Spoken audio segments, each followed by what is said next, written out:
aqui na Saldanha.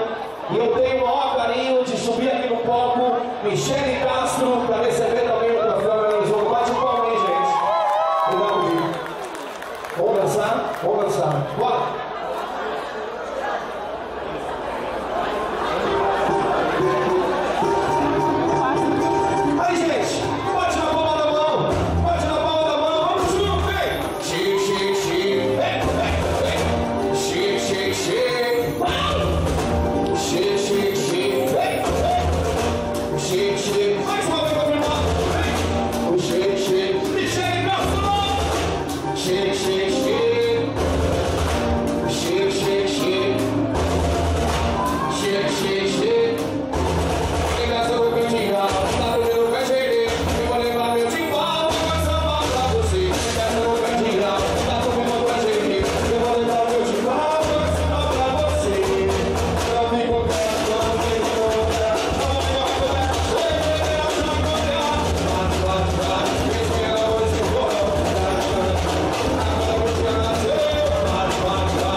Aproveitar esse momento, Pagode Music e Banda da Saldanha homenageiam o projeto Anjos que Brilham como o melhor grupo de dança de 2015. Estou entregando aqui para as gurias. Pode segurar pro tio. Gente, não é qualquer um não que separa um tempo da sua vida.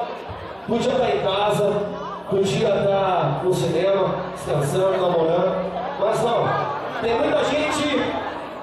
muita gente que se preocupa ainda em levar um pouco da sua arte para os outros. Essa moça aqui é uma delas. Ela não é só linda por fora, como ela ainda é mais linda por dentro. Tem muita gente que não se lembra nessa hora, não. Só fica prestando atenção na beleza exterior. Eu posso afirmar para vocês que tenho um carinho muito grande, sou amigo da Michele. E eu queria a salva de palmas de vocês, porque é mais do que merecido eu entregar o troféu mais do ano. Alô, Michele! Michele Castro recebe da Saldanha Pagode do Zico. Eu que agradeço, de coração. Essa moça aqui já dançou na Bahia, já dançou com o Tchan. Então é uma honra muito grande estar aqui com a Michele. Ela